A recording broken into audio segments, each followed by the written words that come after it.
All right, we've got Senator Michael Bennet and James Carville, and they'll just open it up for questions. Go ahead. Questions? James, how is this gonna, how can this kind of be a redo of 1992? Is it possible at this day and age? Well, I'll tell you what is eminently possible is got a lot of things that happened this weekend. There's a lot of late-breaking things. And I think we're going to get our share. How so? I mean, what's gonna happen between now and then? Well, we'll have a rally today. People will have time to think about it. We'll reassess things. Everything that I see says how fluid it is, how undecided people. You know, New Hampshire has a way of surprising. Every time you come in here, and you kind of get surprised. We got surprised in '92, the surprise in '08. There's been a number of surprises. You know, it's what people say. It's quirky. Jim, you talked about Quirky is 92, you talked about 92, you talked about '08. And in those situations, those candidates really won. They had a comeback story because they went everywhere. Are you seeing that with, say, Biden and Warren? This guy's doing it, but are you seeing him wanting it? Thank you for noticing. Yeah, I don't think anybody ever accused Bill Clinton of wanting it.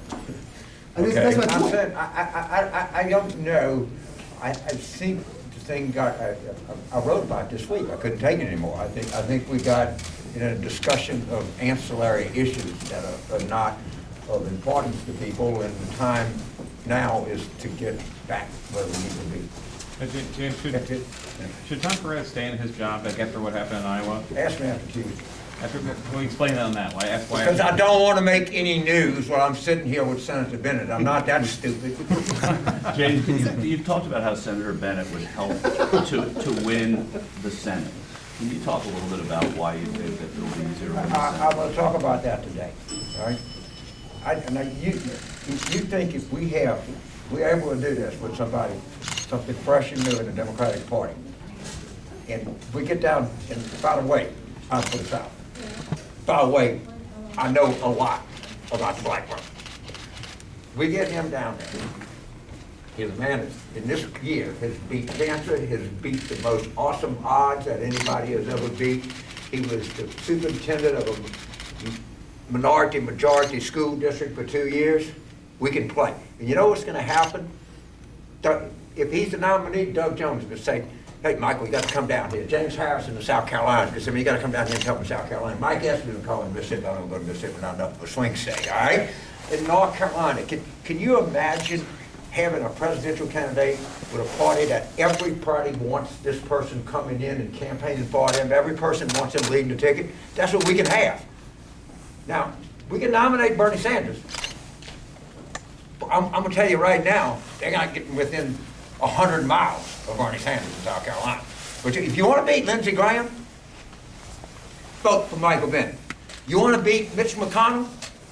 Amy McGrath will say, sir, you've got to come to Kentucky. And people in the campaign are going to say, but we're not going to carry the general election.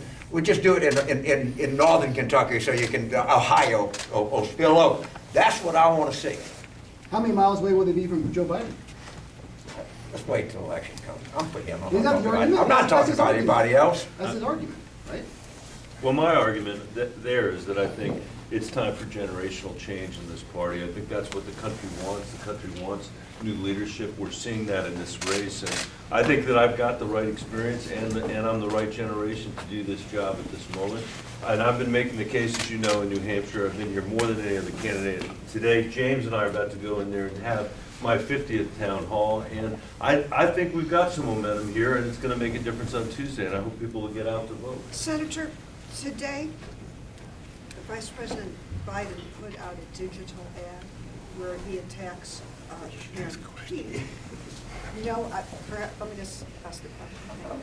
Where he attacks Mayor Pete on his experience in South Bend in a mocking way, and then in a serious way, he talks about how he, under his reign, the African-American police and fire leaders were let go, injecting that issue on it. Could you comment on what your analysis is of that in this race? Well, I can't comment on that ad, but I can comment on how I think about that experience. I mean, my school district was a $1 billion enterprise. It was 3 times the size of Mayor Pete's town in South Bend, Indiana.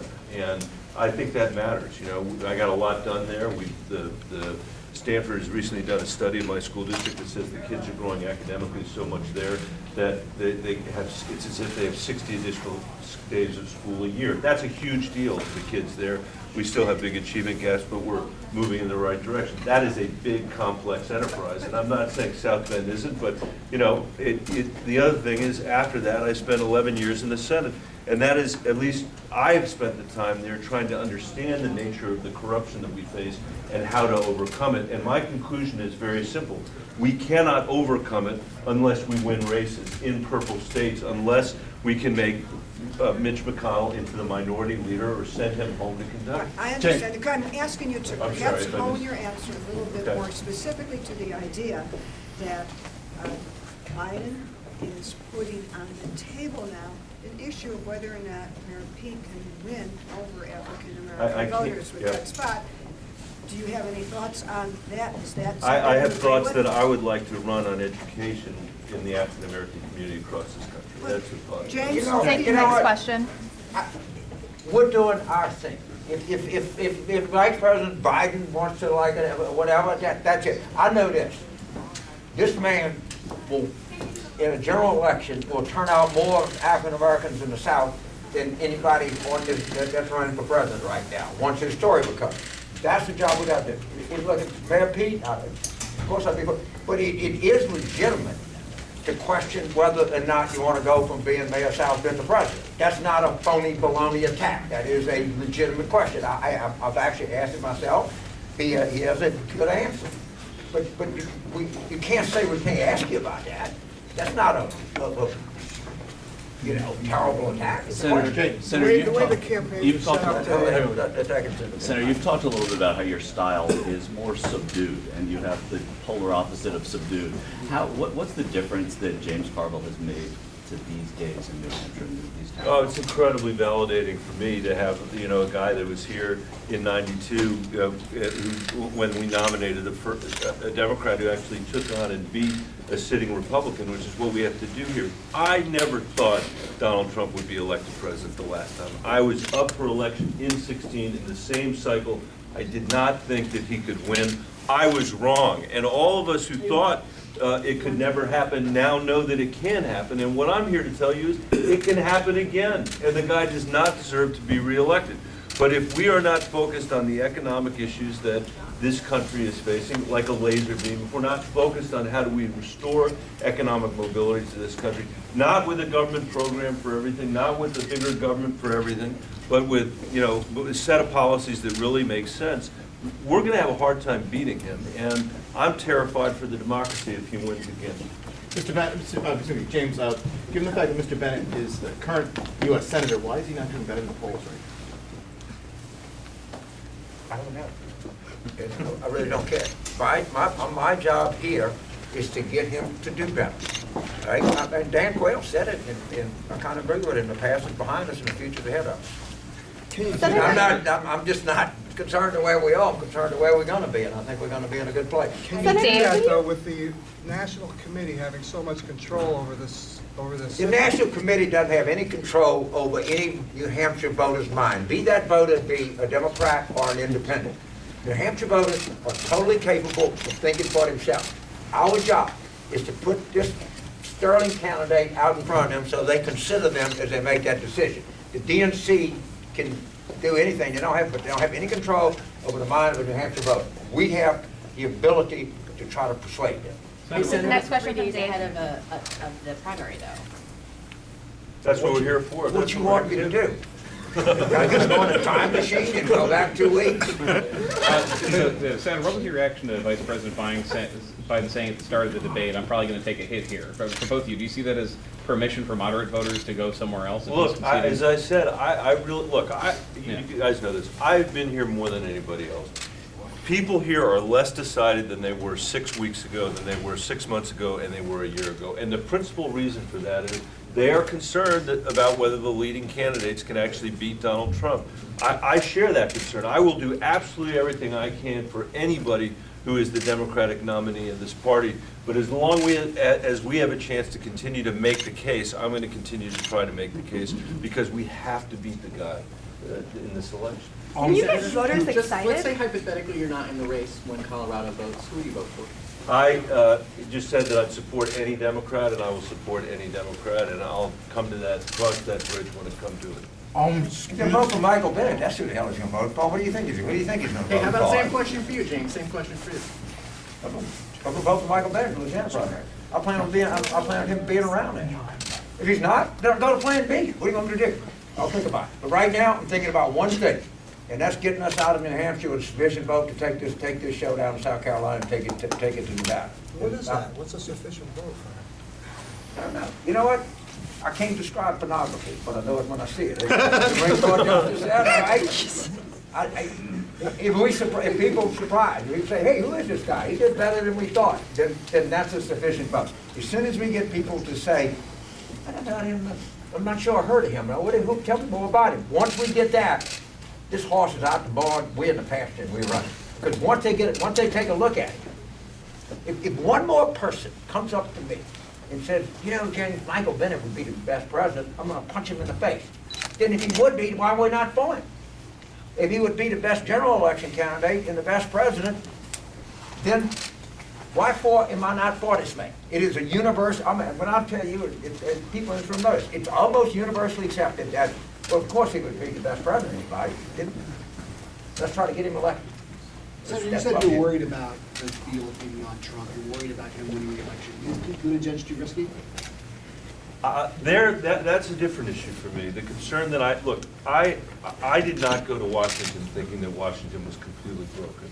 Over the last decade, I've come to the conclusion that Washington is completely broken. And I think in order to overcome the corruption there, we need somebody who understands the nature of it, understands how to build a coalition to overcome it, and has the ability to take not just Donald Trump on in a general election, but to take Mitch McConnell on if he's the majority leader of the United States Senate. That's what we need.